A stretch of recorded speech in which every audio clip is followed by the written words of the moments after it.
every time I talk about this stuff, I just sound so insanely old. I'm not big on the memes myself. I don't know if that will shock you, but I'm not I'm not on socials and all the rest. So, is the world ready for Esmeralda?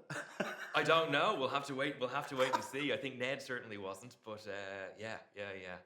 I just had a chat there. My God, the What happened? shouting and crazy. We were basically just talking about how in real life she's really timid and shy and quiet. So now she feels like she can get the outlet to be crazy and That all has not been my experience with her in real life at all. So that really, that really surprised me. Timid and quiet. How dare she? No. Yeah, well, Esmeralda's certainly like full on for sure. Yeah. It's a great show. Oh, good. I feel like Louis Walsh saying that. It's a great show. I watched the first 4 episodes and I really enjoyed it. Great. Have you got to see any of it yet yourself? Yeah, they sent us the first 4, so I've watched those and then sort of holding the rest out until maybe until we just get through a few more chats. You know what I mean? But I really enjoyed it and really proud to be part of it for sure. To get the call to work on this, what was that? What was going through your head at the very start? I mean, because it's Greg and because it's Michael, your immediate reaction is to just want to say yes. But then you're like, well, no, I should wait and read the script and make sure that it's standing on its own 2 feet and doing enough of its own thing to hop on board. And then when I read it, I felt much better about the fact that it's, separate to what came before. And then I had a chat with the lads and it was just, they both seemed like really nice people, which helps, as well as being obviously very funny. So of course I was all over it. And the mad thing is that the people online, what they think it is, it's not what it is. Like, I kind of feel... How so? I kind of feel that everyone thinks it's going to be like the universe of The Office US. Sure. And I was looking at it going, I was like, this is a standalone. Yeah, and I think people are going to be so. shocked about that. That, you're going to fall in love with the characters and not have to, think about the past or anything like that. Yeah, how it's similar to something that went before. Yeah, I think that's what really impressed me with what they wanted to do. Obviously, Oscar is and the documentary team itself, the people making the documentary, they're the thing that links them. But this world is just separate. It's a whole new group of people, a whole new ensemble, and that's always where the real stories are in the ensemble. So it was a brilliant thing to be part of. Poor old Ned, he's up against it every once in a while, isn't he? He's doing his best. Ned is doing his best, and I don't think he knows what he got himself in for, either with the job that he took on or agreeing to be filmed while he does it. And I think both of those things really come to a head, which is great, because that's where the fun is, I suppose. It was that difficult, the way that it's shot and all that, like as an actor and all the other stuff that you've done, is that, or did you even notice it? Definitely noticed it because they are the 2 camera people in the room that are filming you. You have to be aware that they're there sometimes. And if you say the wrong thing or somebody else says something that could be inflammatory or a problem, or you do something really great, you want to check with the camera that whether it's happening or not. You know what I mean? And so, we had to figure out how we related to the camera. But that was part of the fun, actually. That was good crack. There were times where I was like, you're going to hurt yourself. Like, I remember you were standing on a desk and I was kind of going... I stood on a desk and you thought he's going to hurt himself? I was like, you're going to fall or something. Like, I kind of felt there was some part of me... You sound like our stunt team. I don't know what it was. I was like... I think he's gonna fucking fall here. Yeah, he's a clumsy guy as well. Like, he doesn't get up very gracefully. He's not the best at all that sort of stuff. But I love all that kind of stuff. You know what I mean? Like, I like doing all that, so it was fun. Who was the person that kept making you all laugh? Because the lines are really funny. So there's times we were kind of going, right, let's just get this laugh done. We need to get back to work here. I mean, the lines were great. The scripts were fantastic. And then people would improv a little bit as well. And that would also kick up new things that are funny.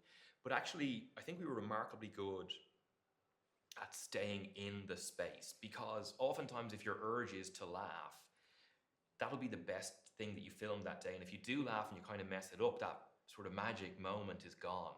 So I think I got pretty good at blocking that stuff out and just like keeping it as Ned, because Ned would just find it annoying or infuriating or confused, all that sort of stuff. Yeah. You kind of have to keep in that pocket, I think. But there were definitely times where it happened, but I tried to keep as well behaved as possible, as Ned would do himself, I suppose. I asked Sabrina this question about memes.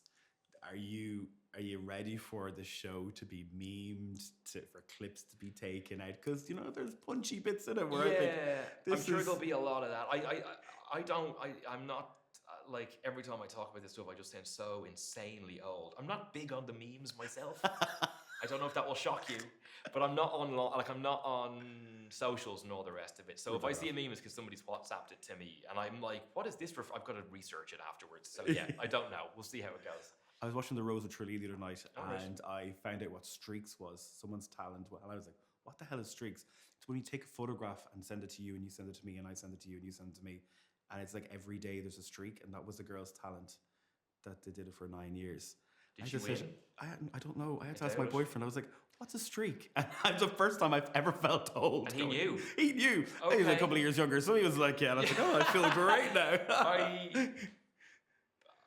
Look, whatever the youth are into, that's all good.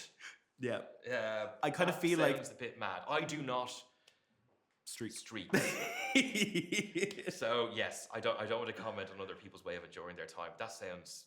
okay. A picture every day, yeah. It's very the same picture. A different of where. Oh, a different picture. I think it is. Yeah, I am telling. Yeah, I am right. It's a different picture. Snapchat streaks or something like that. Yeah. Anyway, it was in the Rose of Tralee. I think we're the only two probably in the room that knows what that is. Yeah. I mean, I'll be interested to see how she placed.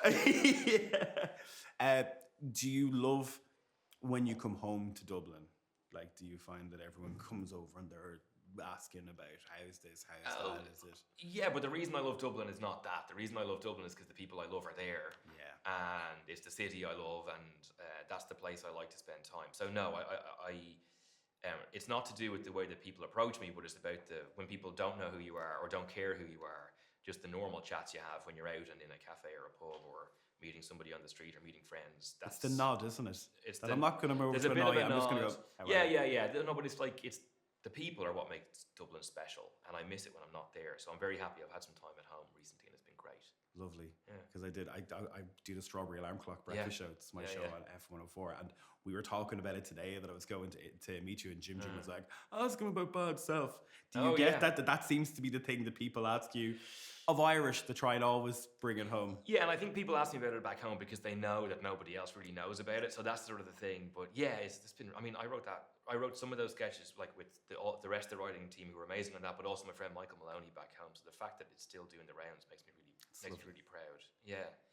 Before I finish up, just to go back to Sabrina again, she said that you guys had a lunch beforehand to get that dynamic and all that.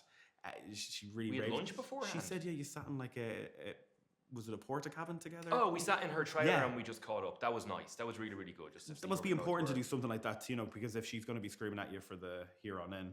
Yeah, but it's also, we're also two people who are away from home. There was a few people who came over from Europe. There was Bemi and Tim and Sabrina. We were all over. We're away from home together. So, you do end up looking for your tribe when you're away. So it was nice to touch base and make sure we're all set before you start running. You know what I mean? And that was, that was great. She's brilliant.